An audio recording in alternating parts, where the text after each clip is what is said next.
non esiste il fai da te, non esistono battitori liberi. Quante volte Papa Benedetto ha descritto la Chiesa come un noi ecclesiale. Talvolta capita di sentire qualcuno dire io credo in Dio, credo in Gesù, ma la Chiesa non mi interessa. Quante volte abbiamo sentito questo? E questo non va.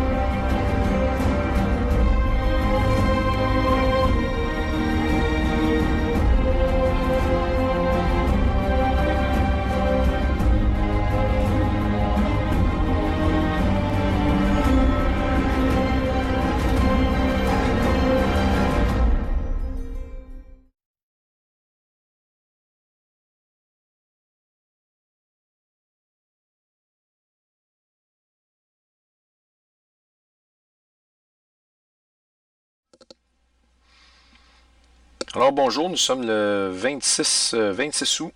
Le temps avance très rapidement. On continue avec le chapitre suivant. La comète C 2012 S1 Ison et l'étoile Régulus, qui représente le Shiloh ou le lion de la tribu de Juda, Jésus qui revient dans le dernier jour, pour l'avènement du cheval rouge, Mars, et du retour du Quetzalcoatl, le Phénix.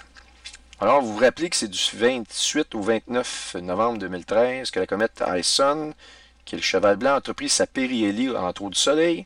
La périhélie, je vous le rappelle, c'est la position la plus proche du Soleil lorsque vous avez une orbite elliptique d'un objet qui tourne alentour d'un autre objet.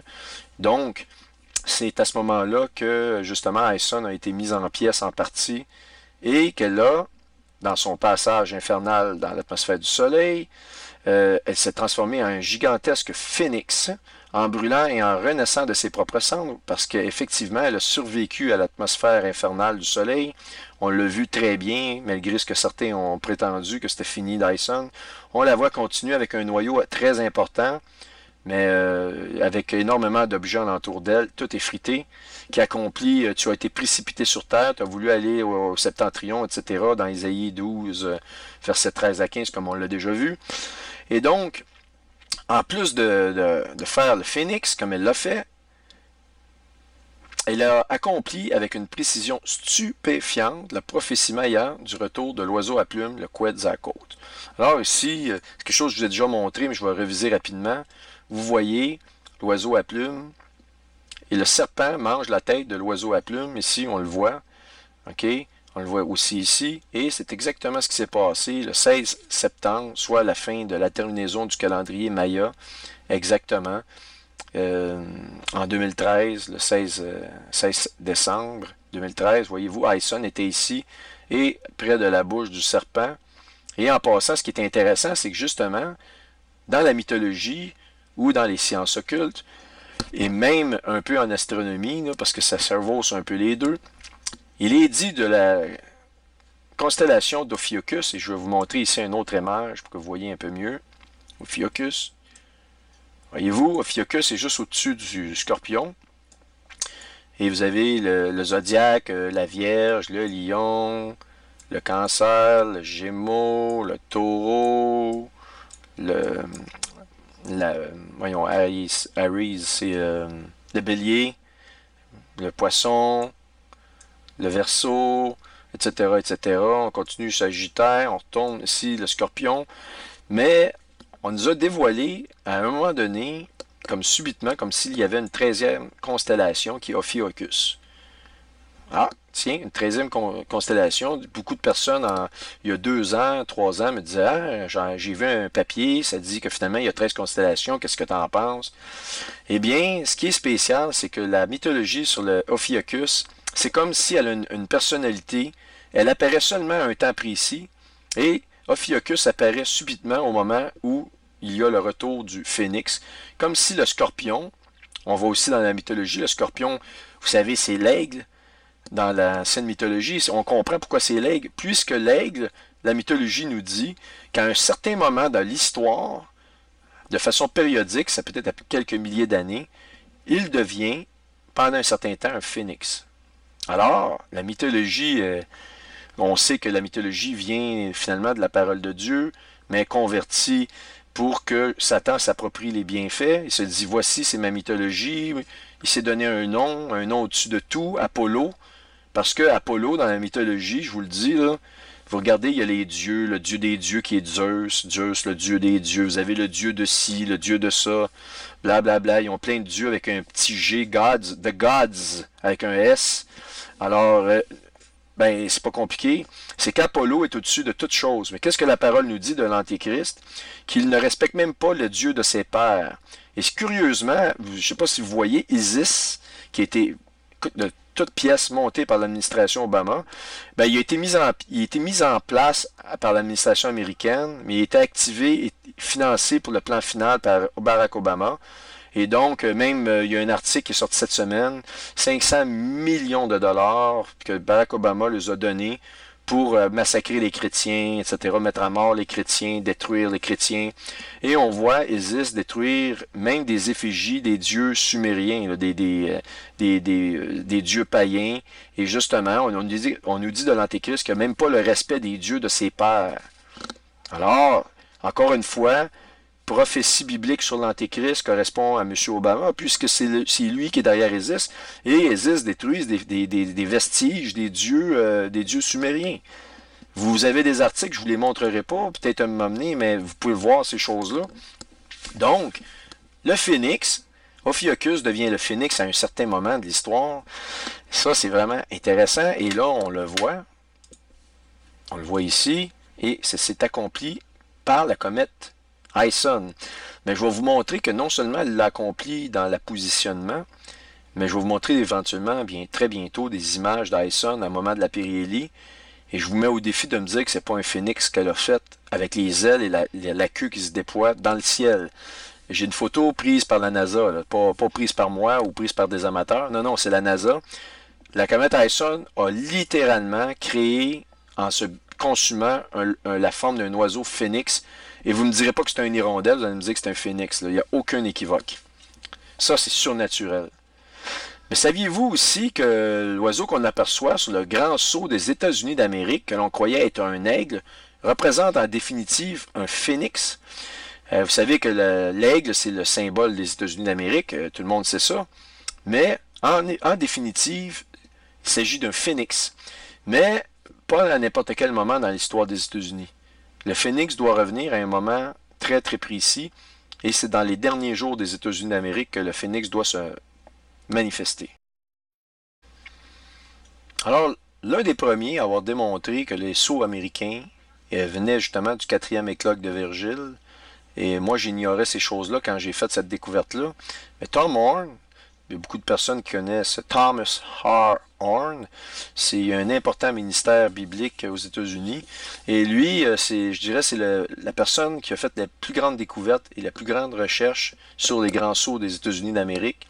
Et pour découvrir le symbole occulte de ces grands sceaux-là, eh bien, ici, voyez-vous, Tom Horn démontra ce fait que l'aigle américain, finalement, est un phénix, hors de tout doute raisonnable. Alors ici, c'est un extrait du gouvernement, partie 11, un ancien article de 2009, ce qui est spécial.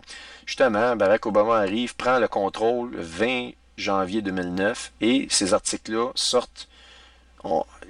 Dieu là, a choisi que le Shemitah soit extrêmement fertile en découverte biblique, en découverte eschatologique, par plein de personnes dans le monde. Et même il a utilisé beaucoup de païens à trouver des choses qui devraient nous allumer de l'endroit où on est rendu sur l'échelle de l'humanité, c'est-à-dire les derniers jours.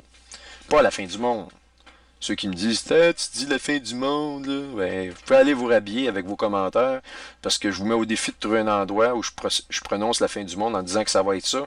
Je viens de dire le mot fin du monde en disant que ça ne sera pas ça, c'est les derniers jours. Complètement différent, les derniers jours, puis la fin du monde, on ne parle pas de la même chose. Donc, vous pouvez m'accuser de tout ce que vous voulez de la fin du monde. Il y en a encore un SMAT là, qui a voulu m'accuser. Parle dans le vide, puis réponds-toi dans ton propre miroir. Donc, par Thomas R. Horn, le 23 juin 2009, dans newswithnews.com, les États-Unis généreront-ils l'Antéchrist? C'est ça le titre de l'article. Là, je l'ai traduit ici, ce que vous avez en haut. L'Amérique a été désignée comme le nouvel Atlantide qui conduirait le monde à l'Antéchrist. L'oiseau national original imaginé par nos dirigeants maçonniques vers la fin des années 1700 n'était pas l'aigle américain, mais l'oiseau phénix. Ce fait historique suggère fortement qu'au moment choisi, tiens, vous pouvez lire les articles sur la 13e constellation, le Ophiuchus, qui a finalement, on nous a seulement dit depuis quelques années, on nous annonce subitement qu'il y aurait 13 constellations. Pourquoi? C'est que les occultes le savent, c'est un signal de dire que le temps arrive, et tout à coup, on obtient une 13e constellation. Oui, parce que elle va rentrer bientôt en jeu, on le voit avec le calendrier Maya, je vous l'ai montré ici, là, pas ici, mais dans les images un petit peu plus haut, que ça se passe dans les cieux, etc., mais c'est une copie d'écriture, puisque dans les faits, quand on regarde le texte sur le cheval blanc, Hyson l'a accompli de A à Z. Alors donc, il dit qu'au moment choisi dans l'histoire du monde, avec le monde entrant par les portes du royaume de l'Antéchrist, l'Amérique pourrait soudainement être immolée en flammes de feu, brûlant jusqu'aux cendres, et de ces cendres surgirait le nouvel ordre mondial. Ça, c'est David B., qui est du Cutting Edge Ministries. Alors, quand on regarde ça, on se dit, est-ce que c'est conforme à la parole de Dieu? Eh bien, absolument. Si vous lisez le livre de Jérémie, les chapitres 50 et 51, vous l'avez en plein visage. La Babylone des derniers jours, je me répète là-dessus, la Babylone des derniers jours, c'est un grand pays, c'est pas une ville. Des gens disent, ah, je pense que c'est la Babylone, là, pas loin de l'Irak, etc. Non, c'était une ville. La Babylone, dans l'ancien temps, était une ville. La Babylone des derniers jours, elle est complètement distincte, mais c'est le même esprit, l'esprit des démons, l'esprit qui va mouvoir la Babylone des derniers jours, soit les États-Unis d'Amérique, est le même qu'il fut à l'époque de la Babylone au Moyen-Orient, lorsque c'était la ville Babylone. Alors, qu'est-ce qui s'est passé à Babylone? Ils ont voulu construire une tour très haute. Eh bien, qu'est-ce qui s'est passé? Vous avez les premières tours au monde, avec les nouvelles techniques. Je vais y revenir dans un autre chapitre. Je vais vous démontrer le mystère des tours. Pierre Gilbert en a parlé dans sa conférence, mais je vais vous donner des données différentes de lui, mais vous allez vraiment tomber en bas de votre chaise quand vous allez voir ça. La Babylone, les États-Unis, il se repasse la même chose que dans l'ancien temps. Je m'intéresse beaucoup je parle particulièrement à ceux qui ne croient pas dans la parole de Dieu, mais je peux vous dire que tout ce qui s'est passé dans l'ancienne Israël, dans l'ancien temps avec Babylone, eh bien, si vous pensez que c'est des fables, eh bien, cessez de dire que c'est des fables, puisque vous le vivez devant vos yeux, ça s'est passé aux États-Unis, et ça, je vais le démontrer. Alors donc, la Babylone des derniers jours, c'est vraiment une puissante pays qui englobe plusieurs grandes villes et qui englobe aussi, c'est très très cosmopolite. Il y a plusieurs nationalités qui se sont assemblées pour monter un pays. Vous avez des Noirs d'Afrique, vous avez des Noirs voyons, des Haïtiens, vous avez des Italiens, vous avez des Corses qui sont là, des personnes de toutes les nationalités, des Anglais d'Angleterre, vous avez des Français de France qui ont migré, puis ça a fabriqué les États-Unis d'Amérique, et ils ont fait ce qu'on appelle justement, ils sont en train de détruire le drapeau, là, les confédérés, la Confédération, et après, ils ont signé un pays avec plusieurs États, etc., etc. Bref, je ne vais pas rentrer dans les détails du pays des États-Unis, mais il n'y a aucun doute que la Babylone des derniers jours est distincte et c'est ça, elle ne correspond. Il n'y a que les États-Unis d'Amérique qui correspondent à la description biblique qu'on en a. Alors ici, du même article, là, vous avez ici en anglais, plusieurs vont reconnaître le hibou qui est très très occulte et le pentagramme ici. Ça, c'est Washington, D.C. Washington, D.C., non pas Washington State, c'est l'endroit où vous avez la Maison-Blanche, le Parlement, pas le Parlement, mais le Capitole, etc., etc. C'est le terrain ici, avec l'Obélix qui est ici. Bon, tout ça ici, le texte, je l'ai traduit ici plus bas, vous allez voir que le grand sceau, on nous parle du Novus Ordo Seclorum, c'est en latin. Et cette partie-là est tirée du 4e éclogue de Virgile. Regardons ce que Tom Horn a à en dire et des preuves irréfutables qui donnent de la signification de ces choses-là. Et ici, il va parler de l'œil qui voit tout. Et ça, j'ai découvert quelque chose. C'est pour ça que j'ai énormément de problèmes. Je me suis aperçu que j'ai découvert exactement ce que lui a découvert, mais par une méthodologie qui va vous renverser. Attendez, on rentre bientôt dans le vif du sujet. Ce que vous avez vu avant, vous n'avez rien vu. C'est vraiment le meilleur. On va rentrer dans la viande vraiment là, consistante. Là, OK? Alors, lorsque le 4 janvier 2007, la représentante américaine Nancy Pelosi assuma son rôle en tant que présidente de la Chambre à l'ouverture du 110e Congrès, elle suivit le modèle établi par George W. Bush, insufflant une déclaration riche sur les pères fondateurs, disant qu'ils étaient si confiants dans l'Amérique qu'ils faisaient progresser, qu'ils inscrivirent la devise, Novus Ordo Seclorum sur le grand sceau des États-Unis, signifiant un nouvel ordre des âges. Alors Pelosi n'alla pas dans les détails pour expliquer les raisons pour lesquelles elle avait considéré l'expression Novus Ordo Seclorum comme dialecte importante lors du passage de contrôle du Congrès, pas plus qu'elle expliqua la raison pour laquelle cette expression existe sous la pyramide inachevée de l'œil qui voit tout, qui est l'œil de Ra, le dieu Ra, ou Osiris ou Apollo, dans les grands sceaux des États-Unis en premier lieu. Mais l'allusion par Pelosi à cette devise n'était pas une coïncidence, ses origines et son importance ayant été de plus en plus mentionnées depuis quelques années par les initiés du gouvernement américain.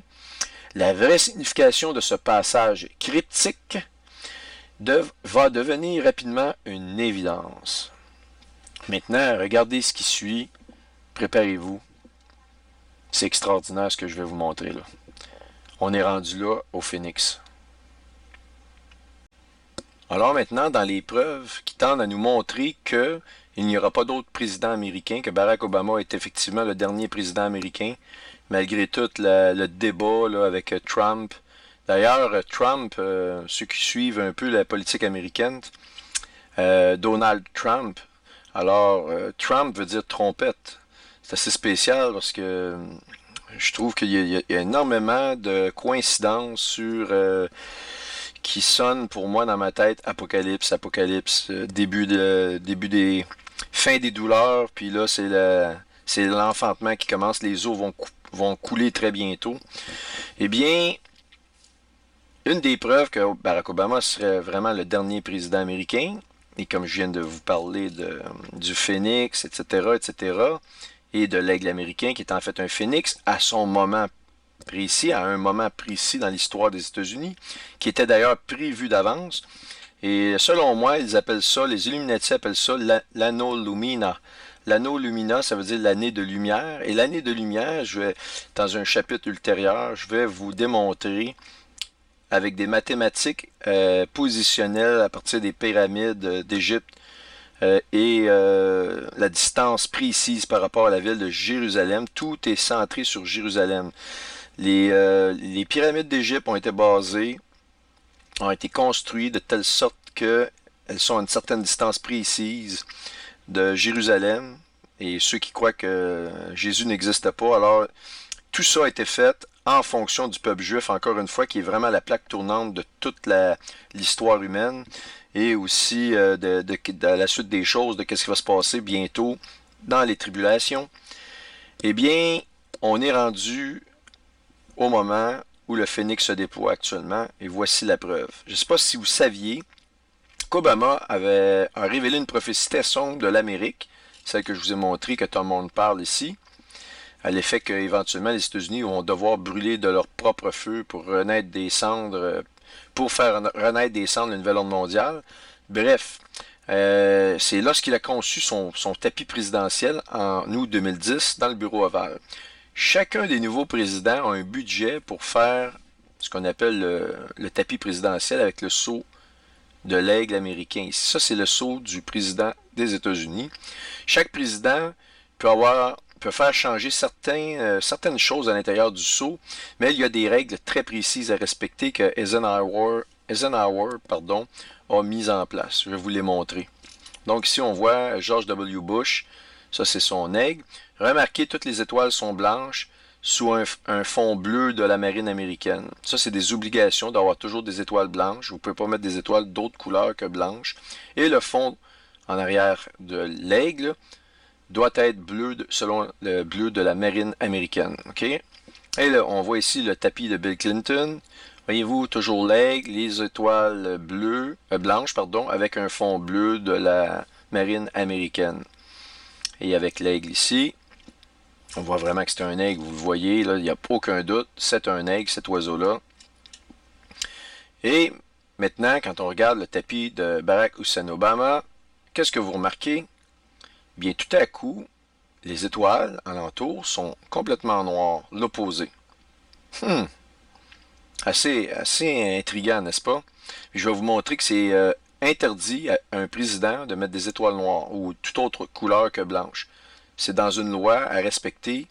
Et comme le reste, on appelle Satan le sans-loi, le hors-la-loi, ou celui qui, on dit en anglais le lawless one, celui qui ne suit pas les lois, qui est hors-la-loi. Eh bien, encore une fois, Obama nous le prouve. Il ne fait rien comme ses prédécesseurs. Tout est différent. Les étoiles sont noires et regardez le fond de la marine américaine. Est-ce que vous voyez du fond bleu, vous, ici, comme ici on le voit, comme ici on le voit? Eh bien non, le fond est complètement rendu blanc. Il a complètement enlevé le fond bleu de la marine américaine. Et donc, y a-t-il d'autres différences? Eh bien, regardez, on va voir les différences. Donc, comme je viens de vous le dire, en 1960, Eisenhower, c'est lui qui a établi les exigences de la conception du sceau des tapis du président américain. OK? Et donc, c'est le même bleu d'ailleurs, le bleu de la marine américaine, c'est le même bleu qu'on retrouve sur le drapeau des États-Unis. Alors, la couleur et le drapeau du président des États-Unis, ça c'est un extrait du texte de la loi qui englobe le tapis présidentiel et le sceau présidentiel. Okay? La couleur et le drapeau du président des États-Unis doit se composer d'un fond rectangulaire bleu foncé de taille et proportion pour se conformer à la coutume militaire navale. Il doit, c'est must be. Tu n'as pas d'échappatoire. Tu dois respecter cette norme-là, ce que Barack Obama n'a pas fait. Et veuillez prendre note que sûrement qu'il y a plein de monde qui le savent. C'est clair qu'il y a des gens aux États-Unis, à Maison-Blanche, qui sont au courant de ces choses-là. Ils l'ont laissé faire, c'est parce qu'il y a une raison. Il y a vraiment une conspiration globale qui est en train de se mettre en place. Cet homme-là n'est pas l'homme le plus puissant de la planète dans le fond, un usurpateur ou qu'on dit ça, quelqu'un qui a une fausse identité, là, j'ai un blanc de mémoire sur un mot très simple, là.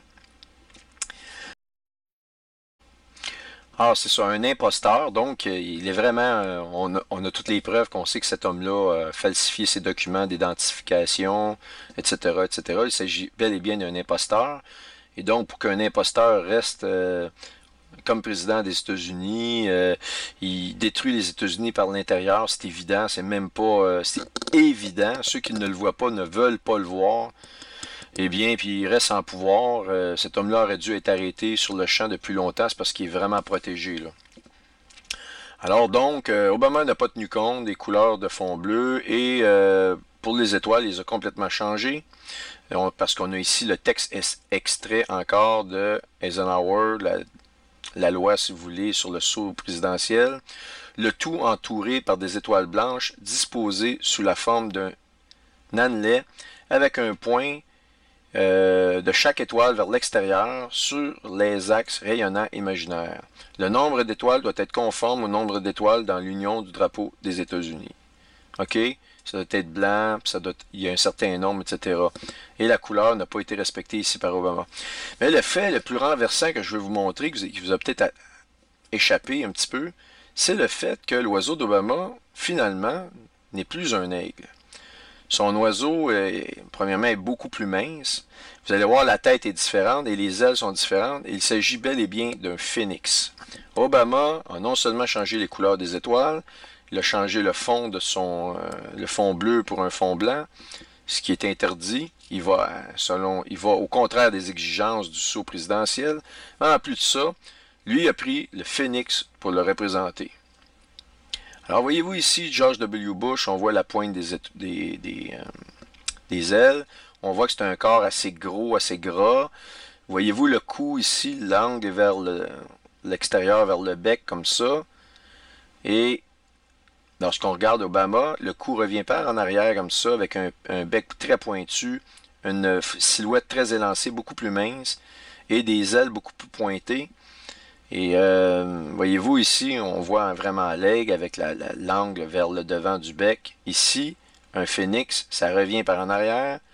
Et donc, on le voit ici, l'aigle d'Obama. Si vous comparez avec le phénix versus l'aigle, il est clair que l'oiseau que Obama a utilisé est un phénix.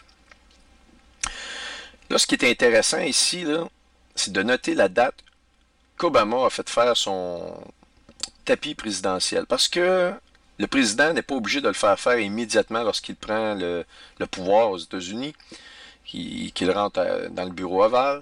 Il peut décider de le faire 6 mois après, des fois c'est une année après. Et Obama a fait faire son tapis personnel présidentiel au mois d'août 2010. OK? Et pour être plus précis, au milieu du mois d'août 2010. Je crois que je n'ai pas la date exacte, mais je sais que c'est au milieu du mois d'août 2010. Plusieurs semaines plus tard, soit le 6 octobre 2010, quelque chose d'intéressant s'est produit alors qu'au sommet des femmes les plus influentes qui eut lieu à l'auditoire du Carnegie Mellon à Washington, D.C., Obama donnait un discours pour le magazine Fortune et son sceau présidentiel tomba du podium. Vous allez voir ça, c'est vraiment spécial. Vous allez voir aucun mécanisme qui peut faire que ça décroche. Ça me semble être un événement complètement surnaturel. Dieu est en train de nous dire quelque chose sur cet homme-là de spécial. Puis ça, c'est pas la première fois qu'il se passe des choses sur Obama. Il y en a eu beaucoup. Et lorsque ça arrive, Obama commence à faire des blagues, comme vous le connaissez, et il dit, de toute façon, il sous-entend, vous n'avez pas besoin de voir mon son sur mon podium parce que je parle.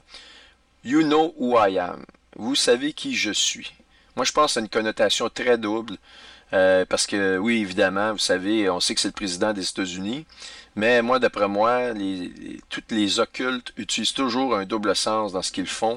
Et il y a une autre signification à You know who I am. Alors, donc, je crois que cet événement n'est pas le fruit du hasard. Il nous a été donné comme un avertissement. Qu'il soit orchestré par une quelconque machination ou par l'action de Dieu, Obama avait déshonoré le sceau présidentiel sur son tapis. Pour nous signifier dans le fond qu'Obama avait déshonoré le sceau présidentiel sur son tapis dans le bureau ovale. Je vais vous montrer une petite animation du phénix. Ok,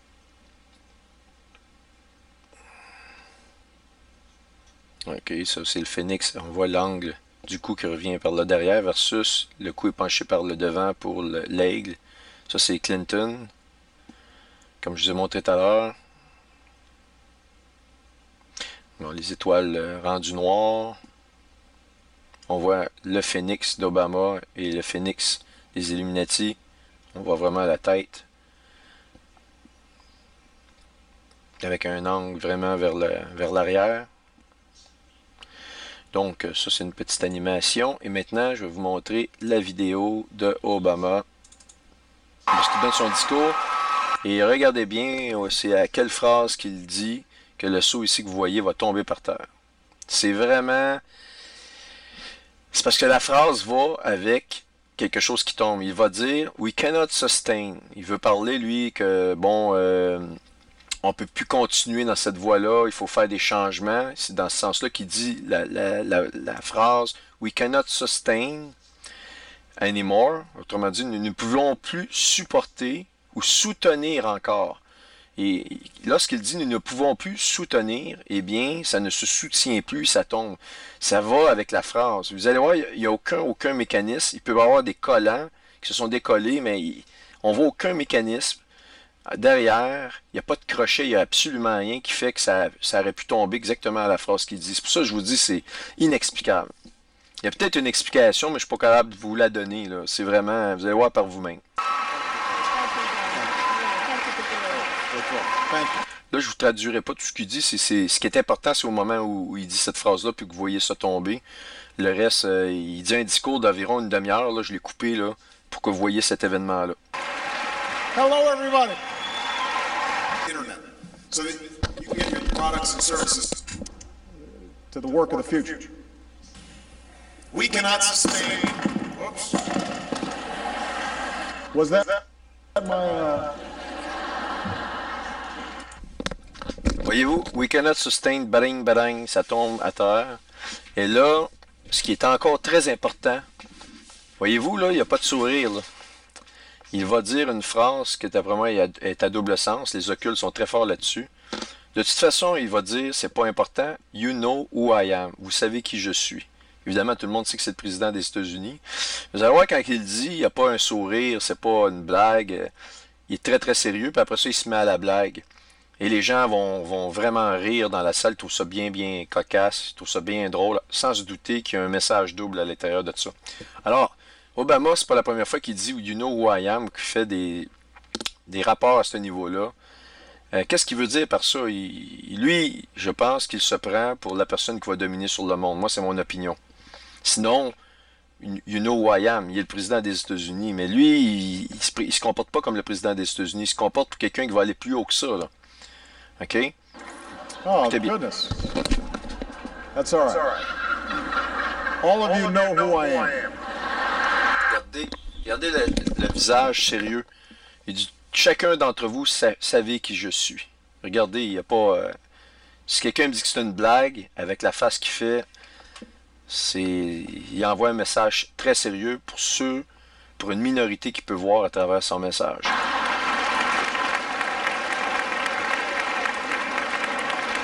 Alors voilà l'animation. Alors aussi, vous avez un transcript de ce que dit We cannot sustain, qui signifie nous ne pouvons plus soutenir, maintenir, justement. Ça a tombé exactement à ce moment-là. Ô bonté, chacun de vous savez qui je suis. Alors, devant un auditoire très amusé, moi je crois, comme je vous ai dit, que cette déclaration d'Obama signifie bien plus. Que de toute manière, vous savez tous que je suis le président des États-Unis. Ça signifie beaucoup plus que ça. Et donc, comme nous l'avons déjà vu, la comète Ison, qui représente le cheval blanc, parce qu'elle accomplit mot pour mot les prophéties bibliques d'Ésaïe 14, versets 13 à 15, et Apocalypse, chapitre 6, versets 1 à 2, et qu'elle correspond aux visions, notamment aussi de Nostradamus et de plusieurs nations qui nous parlent d'une comète qui va rentrer, qui va être le début de grands problèmes. Il y a même une prophétie sumérienne à cet effet-là. Et il y a trop de convergence sur l'avènement d'une comète qui correspond à Ison pour nous dire que cet objet-là n'est pas super important. Il y a d'autres comètes actuellement qui sont rentrées dans le système solaire. Et puis, je peux vous dire qu'ils ont vraiment une connotation biblique, mais je n'aurais pas le temps de les étudier. Si je faisais ça, ça serait péché parce que je manquerais la cible. La cible, c'est de parler des convergences qui viennent le mois de septembre et de ces choses-là. Fait qu'on va se concentrer là-dessus. Mais il y a 1 an et demi, quelqu'un m'avait dit, as-tu des preuves qu'il y a plein de comètes qui vont rentrer dans le système solaire? Puis j'avais dit que Ison n'était pas la seule, qu'il y avait des dizaines de comètes que la NASA nous avait annoncées. As-tu des preuves? Puis là, bof, là, m'amener, je me suis dit, regarde, je me faisais un petit peu tirailler. C'était demandé d'une façon comme si je dois absolument le faire. Puis j'ai décidé de ne pas donner l'information, mais je pense que les faits me donnent raison, puisque vous avez vu le nombre de comètes qui rentrent. Alors là, on n'est plus rendu à une dizaine, là. On est rendu à des 20 puis 30 comètes, puis 50 comètes. Il y en a un méchant paquet, là. Ça n'arrête pas, là. Donc, j'imagine que ça clôt le débat, que j'avais raison, qu'il y avait des dizaines de comètes qui étaient pour arriver dans le système solaire. Alors donc, Nostradamus, ça correspond, Ison correspond aux visions de Nostradamus, qu'elle se conforme au texte juif mystique entourant le retour du Messie. Et ici, le Messie, pour les textes mystiques, ce n'est pas Jésus-Christ. Jésus arrive pour l'enlèvement, c'est dans le temps que Jésus va arriver, à la fin des tribulations, mais le Messie qu'ils attendent, ce n'est pas le Messie qu'ils devaient attendre. Ce n'est pas Christ.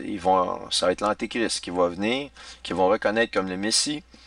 Et aussi que cet avènement-là d'Ison se conforme à d'anciens textes sumériens, comme je vous l'ai dit, très anciens, qu'elle correspond aussi à l'arche royale de la grande franc-maçonnerie internationale, mais aussi qu'elle est conforme à l'ancienne prophétie des Mayas au jour près qui annonce le retour d'un personnage très sombre et nébuleux de l'histoire, connu sous le nom du Quetzalcoatl ou l'oiseau à plumes, qui lorsque présent apporte le chaos et la destruction chez les peuples qu'il visite jusqu'à produire leur disparition et leur extinction.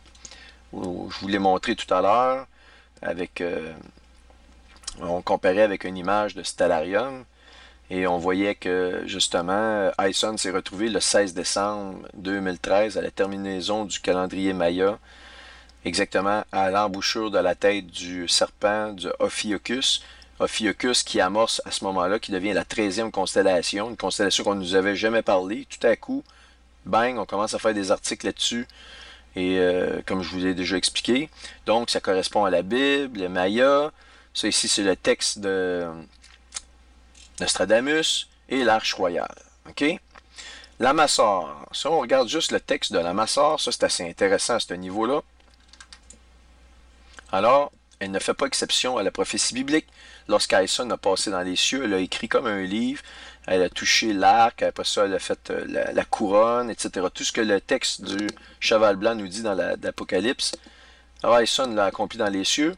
Et donc, la Massor, qu'est-ce que c'est? Ça consiste en un vaste cadre de la critique ou analyse textuelle des écritures hébraïques, comprenant des notes sur les caractéristiques de l'écriture, sur la présence de certains mots, sur les sources et les instructions des variantes pour la prononciation et les autres commentaires. Le texte de la Massor ont été écrits entre 600 et 900 avant Jésus-Christ par les scribes juifs dans les marges ou à la fin des textes des Écritures saintes. Autrement dit, il n'y a pas nécessairement quelque chose de diabolique à travers ça. C'est un peu, si vous voulez, une forme, je dirais, d'eschatologie très avancée. Les autres, ils étudiaient les Écritures, comme vous voyez. Mais ils mettaient des notes. Qu'est-ce que ça pouvait signifier?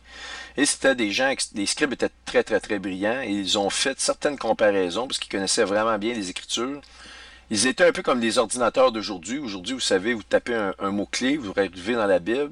Combien de fois il y a tel mot où ça vous sort tous les versets partout dans la Bible? Et eux étaient capables de le faire dans leur esprit, même s'il n'y avait pas les ordinateurs, à cause de leur grande connaissance.